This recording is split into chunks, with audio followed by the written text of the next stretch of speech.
Hello and welcome for a webinar on General Arthology, episode 2.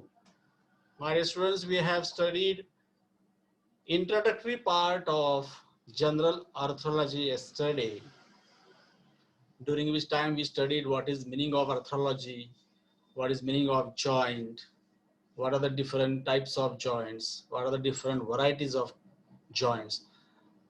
Those things we have covered yesterday. And today I will welcome you all back for the next episode on general arthology. Yesterday I came up to the various types of joints and the subtypes of various joints like fibrous joints, cartilaginous joints, and synovial joints. And lastly, we studied types of subtypes of, or you can say varieties of synovial joints. And I showed you that table which included different varieties of synovial joints.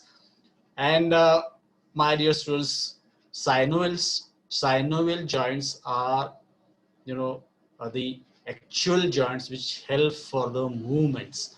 That means what we call diarthrosis joint.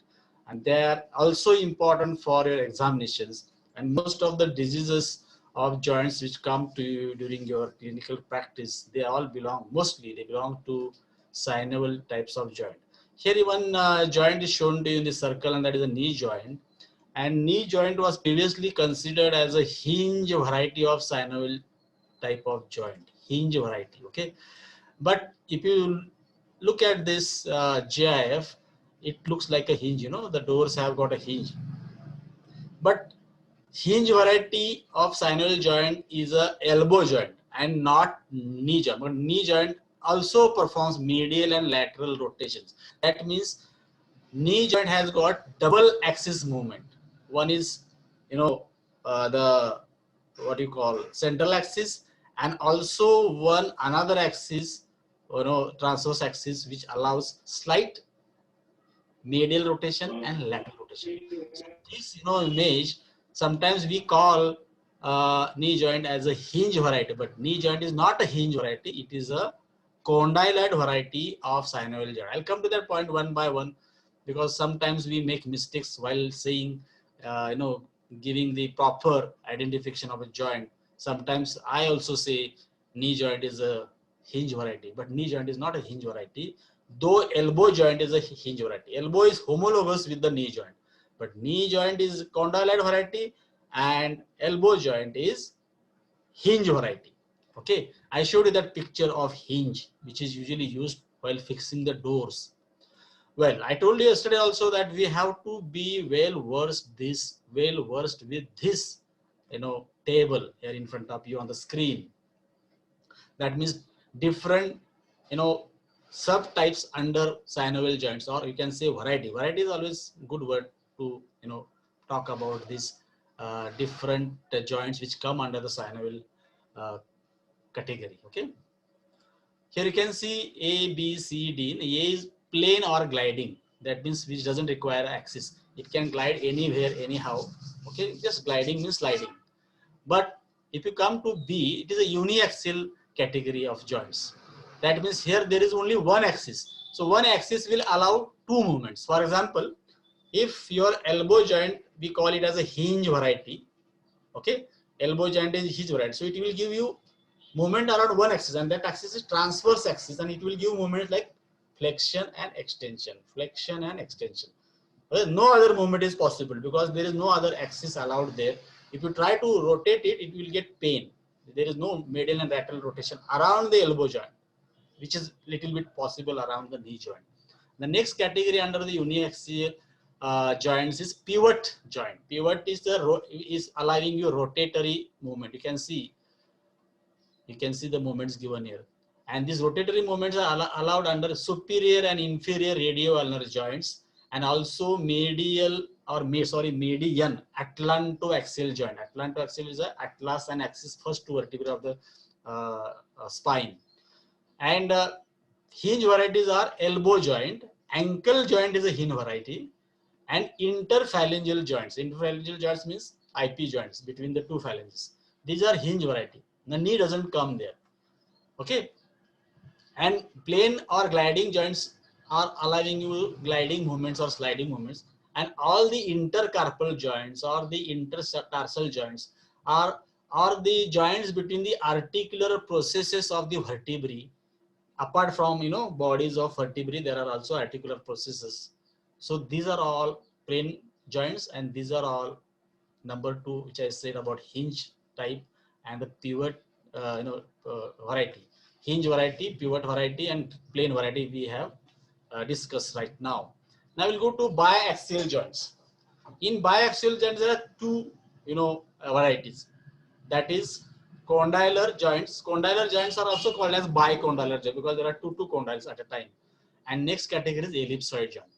In condylar joint, flexion and extension is possible, plus limited rotation is possible. So flexion and extension plus limited rotation means another axis is present. So there are two axes. And typical example is knee joint. So knee joint is a condylar variety of synovial joint. Another example is temporomandibular joint, TM joint, what you call. The lower jaw, this moves at that point. So this is a temporomandibular joint. Next variety is ellipsoid joint, which is having two axes. Now ellipsoid joint, best example is your wrist joint. Wrist joint is having ellipsoids, shape in the articular area. And here there are two axes working to give two different categories of movements. One is flexion and extension, and other is adduction and abduction. This is possible at the wrist. And also because of combination of these two, we can give, the bowlers usually do that, circumduction. Little part of circumduction is also available. And for ellipsoid joints, we have a best example of wrist joint. Other ellipsoid joints are metacarpophalangeal joints and atlanto-occipital joint between occiput and atlas. Now we'll come to the last category, that is multi-axial joints. So the multi-axial joint means more than two axes are working in that joint to give you, numerous types of movements. Highly mobile joints. The first category is saddle joint. Saddle joint will give you flexion, extension, adduction, abduction, and conjunct rotation. The best example of saddle joint is first carpometacarpal joint. First carpometacarpal joint means the joint of first carpometacarpal comes at the base of the thumb. So you can see, okay, these are the rotation, flexion, extension, adduction, abduction, and circumduction. Your thumb rotates, very, freely, as compared to other digits. So that is a saddle type of joint, and saddle variety of joint of synovial category type. Sternoclavicular joint is another saddle joint, and calcaneocuboidal joint in the foot is also a saddle variety of synovial joint. And the last category is ball and socket joints. These are the big joints as compared to other joints, and they are also multi-axial. Best example is shoulder and the hip. Third example is talocalcaneonavicular. Okay, here the flexion and extension is possible, adduction and abduction possible, plus circumduction and rotation, medial and lateral rotation. So multiple actions are available, and these are the most mobile joints. Now we will see all these joints one by one in pictures. Don't forget this chart, because this is the basis of all the synovial joints in the body. I told you in the beginning that we should have a basic idea about fibrous joint and cartilaginous joints. We saw three categories in fibrous and two categories in cartilage. But in case of synovial, there are so many varieties. Now we'll go to first shoulder joint. You can see shoulder joint here. The joint is formed by two bones, scapula and humerus. But if you see the exact part of those bones, the head of humerus is getting articulated with the glenoid cavity of the scapula. So from above, first is scapula and then there is humerus. So this part of scapula is considered as a gleno, and this is considered as a humeral. So the shoulder joint is called as glenohumeral joint. Now I told you in the chart that this is a diarthrosis. That means this is a synovial joint. It's a big joint, highly mobile joint. So we call it as Ball and socket variety of synovial joint, glenohumeral joint, multi-axial joint. So many names you can give. And then you can proceed with the bones taking part in formation of joints. Only two of them. You can see the glenoid cavity is a female articular surface, and humerus head is a male articular surface. Then you have to write about ligaments, and there's muscle information and so many things, because this is usually asked for full question. Well, similar thing we have to study with every joint. So the next joint after shoulder is of course your elbow joint. If you see this elbow joint, the right elbow joint, one is your anterior view, other is your posterior view. Okay, here you can see that three bones are taking part in formation of one joint. From above there is lower end of humerus, from below there is ulna, major is ulna, and it is also supplemented by radius. But it is not the case with knee joint. Knee joint only two bones take part, that is femur and tibia, not fibula. But there is a patella which is formed in the tendon that also take part. So we can say three bones of knee joint, but not fibula. Here the both the bones of your forearm take part in formation of elbow joint. And if you see that because of Olecranon process, the extension is possible to that extent, and because of this locking system there is no other movement possible. So only one axis is present, that is transverse axis like this. Okay, so flexion and extension is possible, but the bones taking part are lower end of humerus, upper end of ulna, and head of radius. And this joint is a hinge variety of synovial type. Okay, let us go to some other joint. So likewise we will study one by one. This is another image of your elbow joint. You can see the anterior view, we can see the posterior view, we can see the lateral view from the radial side in. All these things you have to mention the bones taking part in formation of joint. I am saying bones taking because these bones will have articular cartilage. Ultimately articular cartilage forms a joint, but they are on the bones. So we say bones taking part in formation of joint. It should be actually the articular cartilage of the bones taking part in the formation of joint. Like that it should be. Now after elbow comes your wrist joint. Now this wrist joint, if you look at this, it is called as radiocarpal joint because anatomical name is radio, just like shoulder joint is called as glenohumeral. This joint is called as radiocarpal because ulna doesn't take part in formation of wrist joint. It forms lower radioulnar joint, or we call inferior radioulnar joint. Also it's called a distal radioulnar joint. So up to here it comes. It doesn't come below for the formation of wrist joint. Wrist joint is formed by lower end of radius, so radio, and first row of carpal bones, first four bones of carpal bones, the pahli word. So it is called as radiocarpal joint, and there is a ellipsoid shape created here in between these two articular surfaces, and that is why it is called as ellipsoid variety of synovial joint. Now I told you that it has got much more mobility than your elbow joint. So this is a biaxial because flexion extension is possible, plus adduction and abduction is also possible. So this is a biaxial joint. So at least these things you should remember. Then you will get the names of different ligaments supporting this joint, muscles acting on this joint. What is nerve supply, blood supply, that all you have to get. Wrist joint is also asked for a full question. After wrist joint, there are smaller joints present in the hand, and see the distal row of carpal bones. Okay, this will form joints with the metacarpal bones, and there are 5 metacarpal bones, but the first metacarpal has got a unique feature, and it forms joint with the trapezium.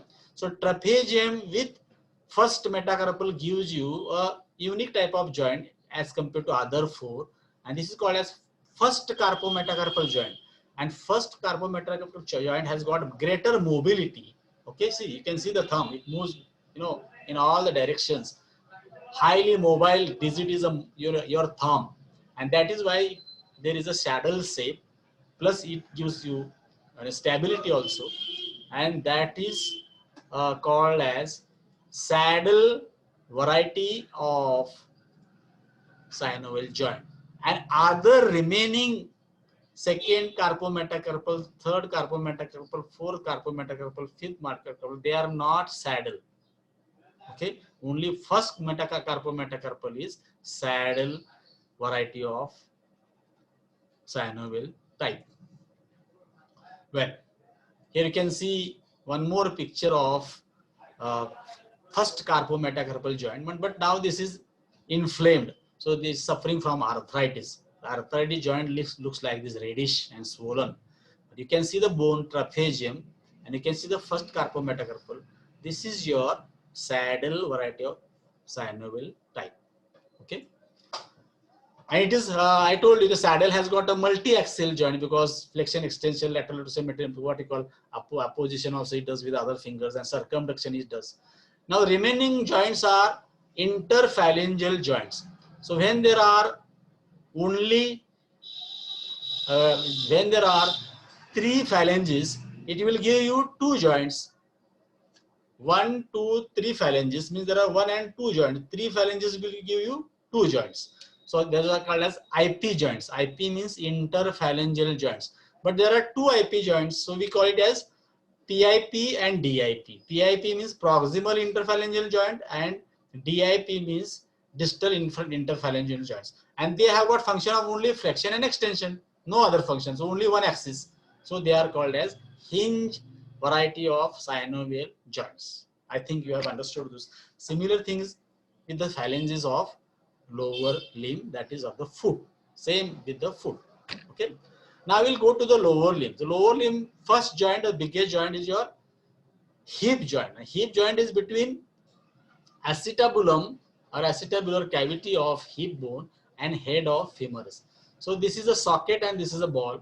So it becomes a ball and socket joint of these 2 bones, and so it is ball and socket variety of synovial joint, just like shoulder joint. But shoulder joint is more mobile because of shallow cavity. It is like this, shallow cavity is shallow, whereas in case of ball and socket of lower limb, it is deep. The whole ball is cut by the acetabulum. So this is more stable as compared to shoulder joint. Shoulder joint is more prone for dislocation. I'll talk about dislocation later on. So this is about your hip joint type variety. Okay, rest of the things you can study at the time of particular joint study. Now we'll come to the knee joint. In the beginning also I told you, yesterday also I told you that knee joint is a most weight bearing joint, and it has got 2 condyles of 2 bones meeting together to form a joint. The lower condyle is a female, upper condyle is a male, because the structure of the convexity and concavity, concave is a male and convex is a female, and lower end of femur articulates with upper end of tibia. Fibula does not take part. You can see the outline of fibula shown there because it's on that side. But this patella, which develops in the quadriceps femoris tendon, gets articulated in this joint with a separate, what is this? You can see this articular cartilage, plus it's got patellar ligament. So you can count patella in the making of this joint. 3 bones, lower end of femur, upper end of tibia, and patella, not fibula. And plus this is homologous to the elbow joint. Elbow joint is a hinge joint. So what we make a mistake, we call a knee joint also as a hinge joint, but it is wrong. We have to say condylar variety, or there are 2 condyles, so you can say bicondylar variety. Condylar or bicondylar, both is one and the same, but not hinge. Plus, because it is having 2 axial movements, there are 2 axes, central as well as transverse, and the transverse axis will give you little or a small degree of medial rotation and lateral rotation. You can try it at home. घरी बसून तुम्ही प्रयत्न करा. गुडघा असा आणि असा होतोच, flexion extension होतच आरामात, परंतु असं आणि असं पण होतं. So it is having 2 axes, so we can call it as condylar variety of synovial joint. though it is homologous to wrist. Because shoulder and hip both are ball and socket, then we make a mistake. Okay. Now the next joint is your ankle joint. An ankle joint, I told you, it is a hinge variety. It has got, here there is a complicated, here there are three joints together. In the chart I showed you, ankle joint, talocalcaneonavicular and uh, calcaneonavicular. These three joints together, they give different movements. But ankle joint will only give you dorsiflexion and plantar flexion. So that is why this is a hinge variety of synovial joint, ankle joint. Okay, and below that there is a, near to that, this is another ankle joint, whereas the tibiofibular lower joint is a syndesmosis, because I showed yesterday syndesmosis is a what you call syndesmosis is a fibrous joint. There is an intraosseous membrane between that. And there are other joints which are present. Talocalcaneonavicular is a ball and socket joint, because socket and ball is formed there. So third, example of ball and socket is located in the foot. And other joints in the foot, like just like hand, there are intercarpal joints, means intertarsal in the foot and intercarpal in the hand. They are all plain joints. So there is only gliding movement possible. So here you can see the gliding movement. They can glide this side, they can glide that side, they can glide. Gliding means also sliding. The windows, you get a sliding window, similarly they slide. And remaining joints in this IP joints, what I told you in the hand, the same thing applies with the lower limb. Little difference here and there. And the limbs of joints of the limbs we have finished. So if we take in the body remaining joints, apart from the sutural and all, the gomphosis and all, those are coming under fibrous joints and cartilaginous joint. Only about synovial we are discussing. There is one important synovial joint here between temporal bone and mandible bone. So head of the mandible gets articulated in the temporal bone here, and this is called as a temporomandibular joint. So I am talking because of that joint, and also you eat because of this joint, because this joint moves, so you can open your mouth and close your mouth. So this is important joint, and this is a temporomandibular joint, which is present in the temporal fossa, is getting articulated with the head of the mandible. And this temporomandibular joint is of a condylar variety of synovial joint, just like knee. But more than knee, this joint has got higher degree of mobility. This joint is more mobile, because you can see uh, here there is no flexion extension, but here there is elevation and depression. So your mouth opens and close. Elevation this, and this is depression. Elevation, depression, plus protraction and retraction. You can bring your mandible forward like this. Protraction, retraction. So I can't show you and speak at a time. Plus there is a grinding movement. I can do grinding like this when you eat. So this has got a great mobility as compared to knee joint, but it is a condyle, because there is a condyle place. It has got a condyle here. The condyle means head of the mandible. Another examples, which remaining examples of the synovial joints, now they come in your vertebral column. So I told you that there are 26 vertebrae getting articulated, because lower two are fused. So they get articulated with each other at three places. One is at the body to body. So between body, we call it as a cartilaginous joint. So that is out of today's topic, because we are dealing with synovial joint. But we get two synovial joints in the intervertebral junctions, that is articular process. Each vertebra has got two articular process above and two articular process below. The above for upper vertebrae, below for lower vertebrae to get articulated, and these are called as facets, articular facets. And these articular facets gets articulated with another vertebra with their articular facets, and they form a plane joint. That means they will give you gliding movement or sliding movement, that which we saw in intercarpal joints and intertarsal joints. I think these are examples of all the synovial joints in our body, and I think this is enough for to understand the different varieties of synovial joints. I almost finished all of them. Now let us try to see some of the important characters of synovial joints, how characteristic these joints are from other joints. the articular surface are covered by the hyaline cartilage. I told you that there are three types of cartilage: hyaline, fibrous, and elastic. But the hyaline cartilage is present in the joints of synovial type, and for free movement, because we require more movements at the joint, and they are like ice on ice, so they slide. Ice on ice means both are so smooth that you will not feel any discomfort. Forget about pain, nothing. You don't know when which joint is moving. I am moving so many joints now, and that is at the cost of these articular cartilages, which are made of hyaline cartilage, like ice on ice movement. The joint cavity of synovial joints is filled with the synovial fluid, because inside the articular capsule, because every synovial joint has got an articular capsule, and that capsule is lined from inside by a synovial membrane, which will produce synovial fluid. So these are all joints which are having fluid in it. It is not there in fibrous joint and cartilaginous joint. The joints are surrounded by articular capsule made up of fibrous tissue lined by synovial membrane, which work like watchdog. And this articular capsule is highly innervated, and its smallest strain gives pain. So every joint, if you overstrain, they give pain, and that is called as watchdog, because they're highly supplied by the nerves. And varying degrees of movements are permitted by the synovial joint. Varying means depending upon number of axes involved. So one joint will have less movement, whereas the other joint will have maximum. The highly movable joint in the body is your shoulder joint. Shoulder joint, then is first carpometacarpal joint, then your temporomandibular joint, and the movements go on decreasing. You go to some other examples.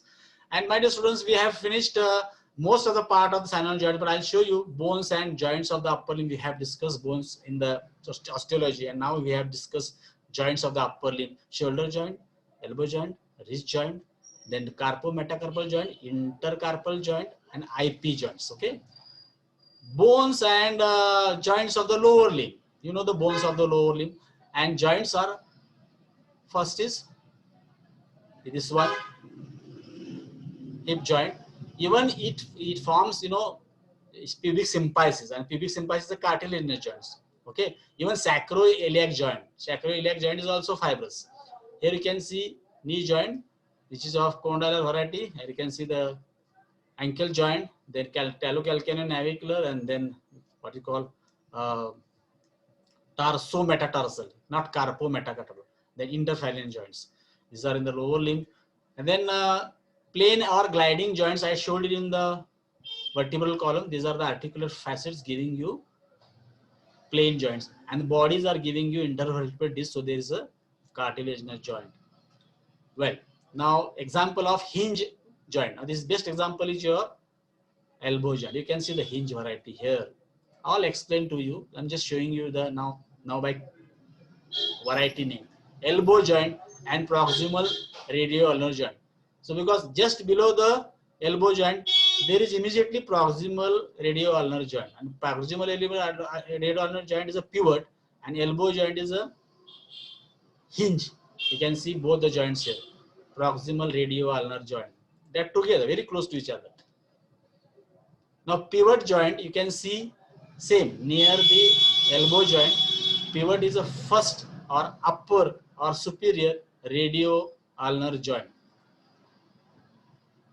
Here you can see another pivot between atlas and axis. The lower second vertebra is axis, upper vertebra is atlas, cervical, first two vertebrae, and this is atlantoaxial joint because it moves like this, rotation. Okay, like the buttermilk, what you call that rotator which is used, ravdi. Okay, so it is like that, pivot. And this one is condylar joint. Now this is a knee joint. You can see the condyles on condyles. These are the condyles of femur, and these are the condyles of tibia. They are convex, they are concave. You can see the cruciate ligaments because it requires a lot of strength. You can see the menisci. Menisci means those are the fibrous tissues giving stability to the joints. Ellipsoid joint is present in the ellipsoid joint. Best example is your wrist joint, and the lower end of ulna doesn't take part. It forms lower radioulnar joint, but not wrist joint. Wrist joint is but they are closely associated. Radiocarpal joint, you can see here ellipsoid variety, and you can see the saddle variety here. First metacarpal and the trapezium bone of the second row of carpal bones. So this is a saddle. Saddle means the saddle which you get on the back of the horse while horse riding. Similar kind of structure is provided to saddle by the two bones articulating with each other. Okay. Now ball and socket is a very simple example. Now this is a example of hip joint. This is acetabulum of hip bone, and this is head of the femur, giving you ball and socket joint example. And remaining miscellaneous part of the orthology is various other terminology which is used with this study. Human kinesiology. Human kinesiology is study of geometry of surface on their and their movements. Geometry of surface means you have to, just like geometry you study, geometry of the surface is required, and this is more important during joint replacement. Male surface means articular surface which is large and always convex, and female surface means articular surface which is small and always concave. They are just opposite to each other, male and female. Simple joint means a joint with only two articular surfaces, and compound joints means joints with more than two articulating joints. Now knee joint becomes your compound joint, more than even the wrist, even the elbow joint also compound because the three bones involved in that. Degree of freedom, number of axes at which the one in a joint can move. So degree of freedom means mobility depends upon number of axes involved. Uniaxial means movement at a joint limited to one axis. Biaxial means movement at a joint limited to two axes. Multi-axial means movement at a joint with more than three axes. We have seen all those examples, so I will not waste time on that.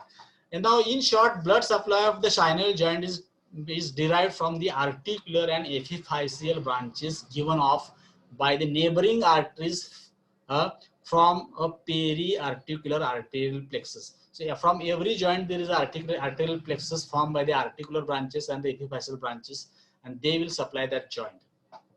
This is blood supply.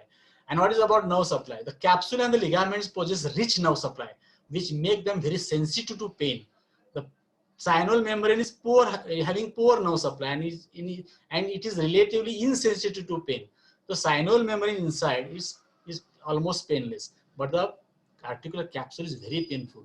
The articular cartilage is inside, which is present in forming a bone, is non-nervous, and it is totally insensitive. So that is why the joint has to be saved from outside, and that is why the articular capsule is called as a watchdog of the joint, because if you go from outside inside, it will protect entering anything, even from the smallest strain.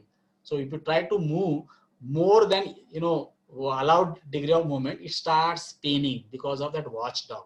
Now Hilton's law states that a motor nerve to the muscle acting on the joint gives a branch to that joint and another branch to the skin over the joint. So this is a law postulated by Hilton. Any branch which supplies a muscle which is acting on that joint will also give one branch to the joint below and one branch to the skin above. This is what he has postulated, that is true. The Hilton's law, remember. And here you can see the nerve supply of joint in a neurovascular bundle. You can see artery, vein, and these are all different nerves. And my dear students, I think lymphatic drainage is also required to understand, because it is drained in the regional deep lymph nodes surrounding area. And stability of joint is given by the muscles acting on the muscles, joints, ligaments, and the bones taking part. This is about stability. Here you can see the stability of the knee joint by muscles, ligament, and the bones taking part.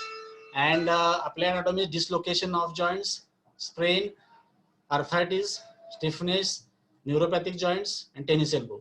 Here there is a picture of dislocation of joint. You can see the dislocation here. Here you can see the picture of sprain. You can see here the ankle joint is under sprain. An example, sprain.